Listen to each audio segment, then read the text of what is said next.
ಸಖತ್ ಖಾರ ಬಣ್ಣ ಮತ್ತು ರುಚಿ ಆಚಿ ಚಿಲ್ಲಿ ಪೌಡರ್. ಮತಗಳ್ಳತನ ಬಾಂಬ್ ಕರ್ನಾಟಕದಿಂದಲೇ ಸೆಳೆದಿತ್ತು.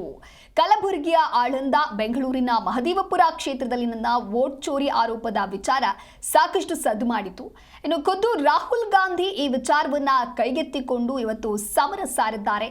ದೆಹಲಿಯಲ್ಲಿ ಇಂದು ಬೃಹತ್ ಪ್ರತಿಭಟನೆಯನ್ನು ಕೂಡ ಮಾಡಲಾಗಿದೆ. ಆ ಮೂಲಕ ಕೇಂದ್ರ ಸರ್ಕಾರ ಮತ್ತು ಚುನಾವಣಾ ಆಯೋಗದ ವಿರುದ್ಧವಾಗಿ ವಾಗ್ದಾಳಿಯನ್ನ ನಡೆಸಿದ್ದಾರೆ. ದೆಹಲಿಯ ರಾಮಲೀಲಾ ಮೈದಾನದಲ್ಲಿ ಎಐಸಿಸಿ ಅಧ್ಯಕ್ಷ ಮಲ್ಲಿಕಾರ್ಜುನ್ ಖರ್ಗೆ ಹಾಗೆ ಲೋಕಸಭೆ ವಿಪಕ್ಷ ನಾಯಕ ರಾಹುಲ್ ಗಾಂಧಿ ನೇತೃತ್ವದಲ್ಲಿ ಬೃಹತ್ ಪ್ರತಿಭಟನೆಯನ್ನ ಮಾಡಲಾಗಿದೆ. ಈ ವೇಳೆ ಆಳಂದ ಕ್ಷೇತ್ರದ ಮತಗಳ್ಳತನದ ಕುರಿತಂತೆ ರಾಹುಲ್ ಗಾಂಧಿ ಪ್ರಸ್ತಾಪವನ್ನು ಮಾಡಿದ್ದಾರೆ. ಅಷ್ಟೇ ಅಲ್ಲದೆ ಚುನಾವಣಾ ಆಯೋಗ ಹಾಗೂ ಕೇಂದ್ರ ಸರ್ಕಾರದ ವಿರುದ್ಧವಾಗಿ ವಾಗ್ದಾಳಿಯನ್ನ ನಡೆಸಿದ್ದಾರೆ. ವೋಟ್ ಚೋರಿ ವಿರುದ್ಧವಾಗಿ ದೆಹಲಿಯ ರಾಮಲೀಲಾ ಮೈದಾನದಲ್ಲಿ ನಡೆದಿರುವಂತಹ ಪ್ರತಿಭಟನೆ ಇದು. ನೀವು ಕೂಡ ದೃಶ್ಯಾವಳಿಯಲ್ಲಿ ಗಮನಿಸ್ತಾ ಇರಬಹುದು. ಸಾಕಷ್ಟು ಜನ ಕಾರ್ಯಕರ್ತರು ಅಲ್ಲಿ ಸೇರಿದ್ದಾರೆ. ಚುನಾವಣಾ ಆಯೋಗ ಹಾಗೆ ಕೇಂದ್ರ ಸರ್ಕಾರದ ವಿರುದ್ಧ ರಾಹುಲ್ ಗಾಂಧಿ ವಾಗ್ದಾಳಿಯನ್ನ ನಡೆಸಿದ್ದಾರೆ. ದೆಹಲಿಯಲ್ಲಿ ನಡೆದ ಬೃಹತ್ ಪ್ರತಿಭಟನೆ ವೇಳೆ ಮಾತನಾಡಿದಂತ ರಾಹುಲ್ ಗಾಂಧಿ, ಕರ್ನಾಟಕದಲ್ಲಿ ಮತಗಳ್ಳತನ ಆಗಿರೋದು ಸಾಬೀತಾಗಿದೆ. ನರೇಂದ್ರ ಮೋದಿ ಮತಗಳ್ಳತನ ಮಾಡಿ ಅಧಿಕಾರಕ್ಕೆ ಬಂದಿದ್ದಾರೆ. ಅಷ್ಟೇ ಅಲ್ಲದೆ ಬಿಜೆಪಿಯ ಜೊತೆಗೆ ಕೇಂದ್ರ ಚುನಾವಣಾ ಆಯೋಗವೂ ಶಾಮೀಲಾಗಿದ್ದು ಚುನಾವಣಾ ಆಯೋಗಕ್ಕಾಗಿ ಕಾನೂನನ್ನೇ ಬದಲಾವಣೆ ಮಾಡಿದ್ದಾರೆ ಅಂತಕ್ಕಂತಹ ಆರೋಪವನ್ನು ಮಾಡಿದ್ದಾರೆ. ಹರಿಯಾಣದಲ್ಲಿ ಮತಗಳ್ಳತನ ಹೇಗಾಗಿದೆ ಅಂತ ಹೇಳಿ ತಿಳಿಬೇಕಿದೆ. ಒಂದೇ ಬೂತ್ನಲ್ಲಿ 200 ಸಲ ಹೇಗೆ ಮತ ಹಾಕೋದಕ್ಕೆ ಸಾಧ್ಯ ಅಂತ ಹೇಳಿ ಪ್ರಶ್ನೆಯನ್ನ ಕೂಡ ಮಾಡಿದ್ದಾರೆ. ಸಂಸತ್ನಲ್ಲಿ ಪ್ರಸ್ತಾಪ ಮಾಡಲು ಮುಂದಾದ್ರೆ ಅವಕಾಶ ಕೊಡಲಿಲ್ಲ. ಹಿಂಸೆ ಇಲ್ಲದೆ ನಾವು ಈ ಯುದ್ಧವನ್ನ ಗೆಲ್ಲುತ್ತೇವೆ ಅನ್ನೋದಾಗಿಯೂ ಕೂಡ ಹೇಳಿಕೆ ಕೊಟ್ಟಿದ್ದಾರೆ. Looting the nation, it is undermining the democracy, it is undermining the constitution of India. Manipur bhi chor gaya. ದೆಹಲಿಯಲ್ಲಿ ವೋಟ್ ಚೋರಿ ವಿರುದ್ಧವಾಗಿ ಕಾಂಗ್ರೆಸ್ ಸಮರ ಸಾರಿದೆ. ಕೇಂದ್ರ ಸರ್ಕಾರ ಹಾಗೆ ಆಯೋಗದ ವಿರುದ್ಧವಾಗಿ ರಾಹುಲ್ ಗಾಂಧಿ ಕಿಡಿಕಾರಿದ್ದಾರೆ. ರಾಹುಲ್ ಗಾಂಧಿ ನೇತೃತ್ವದಲ್ಲಿ ಇವತ್ತು ನಡೆದಿರುವಂತಹ ಬೃಹತ್ ಪ್ರತಿಭಟನೆ ಇದು. ಸೋನಿಯಾ, ಖರ್ಗೆ, ಸಿಎಂ ಮತ್ತು ಡಿಸಿಎಂ ಸೇರಿದಂತೆ ಅನೇಕ ನಾಯಕರು ಭಾಗಿಯಾಗಿದ್ರು ಈ ಒಂದು ಸಮಾವೇಶದಲ್ಲಿ. ಕೇಂದ್ರ ಸರ್ಕಾರದ ವಿರುದ್ಧ ಕಾಂಗ್ರೆಸ್ ಪಡೆ ವಾಗ್ದಾಳಿಯನ್ನು ಕೂಡ ನಡೆಸಿದೆ. ಈ ಹಿಂದೆಯೂ ಇದೇ ರೀತಿಯಾದಂತಹ ಬೃಹತ್ ಸಮಾವೇಶವನ್ನ ಮಾಡಲಾಗಿತ್ತು.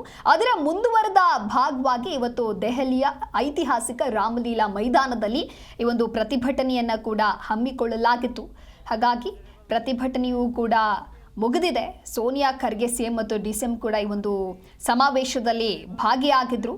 ವೋಟ್ ಚೋರಿ ವಿರುದ್ಧವಾಗಿ ನಡೆದಿರುವಂತಹ ಸಮರ ಇದು. ಹಾಗೆ ರಾಹುಲ್ ಗಾಂಧಿ ನಂತರದಲ್ಲಿ ಮಾತನಾಡ್ತಾರೆ, ಕರ್ನಾಟಕದಲ್ಲಿಯೂ ಮತಗಳ್ಳತನ ಆಗಿರೋದು ಸಾಬೀತಾಗಿದೆ. ನರೇಂದ್ರ ಮೋದಿ ಮತಗಳ್ಳತನ ಮಾಡಿ ಅಧಿಕಾರಕ್ಕೆ ಬಂದಿದ್ದಾರೆ ಅಂತಕ್ಕಂಥ ಹೇಳಿಕೆಯನ್ನು ಕೂಡ ನೀಡಿದ್ದಾರೆ. ಅಷ್ಟೇ ಅಲ್ಲದೆ ಬಿಜೆಪಿಯ ಜೊತೆಗೆ ಕೇಂದ್ರ ಚುನಾವಣಾ ಆಯೋಗವೂ ಶಾಮೀಲಾಗಿದೆ. ಚುನಾವಣಾ ಆಯೋಗಕ್ಕಾಗಿ ಕಾನೂನನ್ನೇ ಬದಲಾವಣೆ ಮಾಡಿದ್ದಾರೆ ಅನ್ನುವಂಥ ಆರೋಪವನ್ನು ಮತ್ತೆ ಮಾಡಿದ್ದಾರೆ. ಇನ್ನು ಸತ್ಯವೂ ಅತ್ಯಂತ ಮುಖ್ಯ ಅಂತ ಹೇಳಿ ಮಹಾತ್ಮ ಗಾಂಧೀಜಿ ಹೇಳಿದ್ರು. ಆದರೆ ಸತ್ಯವಲ್ಲ, ಶಕ್ತಿಯೇ ಮುಖ್ಯ ಅಂತ ಹೇಳಿ ಭಾಗವತ್ ಹೇಳಿದ್ರು. ಸತ್ಯ ಎತ್ತಿ ಹಿಡಿಯುವ ಮೂಲಕ ಮೋದಿ ಮತ್ತು RSS ಸರ್ಕಾರವನ್ನ ನಾವು ತೆಗೆದು ಹಾಕ್ತೇವೆ. ಮೋಹನ್ ಭಾಗವತ್ ಸತ್ಯಕ್ಕೆ ಯಾವುದೇ ಬೆಲೆ ಇಲ್ಲ ಅಂತಾರೆ. ನಾವು ಸತ್ಯದ ಹಿಂದೆ ಇರುವವರು ಅಂತ ಹೇಳಿ ರಾಹುಲ್ ಗಾಂಧಿ ಹೇಳಿಕೆಯನ್ನ ಕೊಟ್ಟಿದ್ದಾರೆ. ಒಟ್ಟಾರೆಯಾಗಿ ಇವತ್ತು ನಡೆದಿರುವಂತಹ ಪ್ರತಿಭಟನೆಯಲ್ಲಿ ಸಾಕಷ್ಟು ಕಾರ್ಯಕರ್ತರು ಭಾಗಿಯಾಗಿದ್ದು ನೀವು ಕೂಡ ದೃಶ್ಯಾವಳಿಯಲ್ಲಿ ಗಮನಿಸ್ತಾ ಇರಬಹುದು. ಬಹಳ ಪ್ರಮುಖವಾಗಿ ಚುನಾವಣಾ ಆಯೋಗ ಹಾಗೆ ಕೇಂದ್ರ ಸರ್ಕಾರದ ವಿರುದ್ಧ ಸಮಾವೇಶವನ್ನ ನಡೆಸಿ ವಾಗ್ದಾಳಿಯನ್ನ ಕೂಡ ನಡೆಸಿದ್ದಾರೆ. ಮತಗಳ್ಳತನದ ಬಾಂಬ್ ಕರ್ನಾಟಕದಲ್ಲಿ ಸೆಳೆದಿತ್ತು. ಕಲಬುರಗಿಯ ಆಳಂದ, ಬೆಂಗಳೂರಿನ ಮಹದೇವಪುರ ಕ್ಷೇತ್ರದಲ್ಲಿನಂತಹ ವೋಟ್ ಚೋರಿ ಆರೋಪದ ವಿಚಾರವೂ ಕೂಡ ಬಹಳಷ್ಟು ಸದ್ದು ಮಾಡಿತ್ತು. ಖುದ್ದು ರಾಹುಲ್ ಗಾಂಧಿ ಈ ವಿಚಾರವನ್ನ ಕೈಗೆತ್ತಿಕೊಂಡು ಸಮರ ಸಾರಿದ್ರು. ದೆಹಲಿಯಲ್ಲಿ ಬೃಹತ್ ಮಟ್ಟದಲ್ಲಿ ಪ್ರತಿಭಟನೆಯೇ ಆಗಿದೆ. ಈ ಮೂಲಕ ಕೇಂದ್ರ ಸರ್ಕಾರ ಮತ್ತೆ ಚುನಾವಣಾ ಆಯೋಗದ ವಿರುದ್ಧವಾಗಿ ಮತ್ತೆ ವಾಗ್ದಾಳಿಯನ್ನ ನಡೆಸಿದ್ದಾರೆ.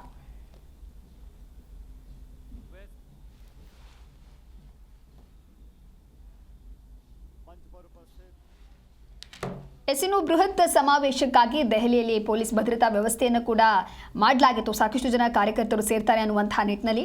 ಇನ್ನು ಕಾಂಗ್ರೆಸ್ ಕಾರ್ಯಕರ್ತರು ಕೂಡ ದೇಶದೆಲ್ಲೆಡೆಯಿಂದ ರೈಲು, ಬಸ್ಸು ಮತ್ತು ವೈಯಕ್ತಿಕ ವಾಹನಗಳ ಮೂಲಕ ಈ ಒಂದು ಸಮಾವೇಶಕ್ಕೆ ಭಾಗಿಯಾಗಿದ್ರು. ರಾಜಧಾನಿಯಲ್ಲಿ ಜನಸಾಗರವೇ ಹರಿದು ಬಂದಿತ್ತು. ಇನ್ನು ಕಾಂಗ್ರೆಸ್ನ ವೋಟ್ ಚೋರಿ ಅಭಿಯಾನದ ಕೊನೆಯ ಹಂತ ಅಲ್ಲ, ಬದಲಿಗೆ ಭವಿಷ್ಯದ ಚುನಾವಣೆಗಳಿಗೂ ಕೂಡ ಜನತಂತ್ರವನ್ನು ರೂಪಿಸುವಂತಹ ಪ್ಲಾನ್ ಇದು. The nation, it is undermining the democracy, it is undermining the constitution of India.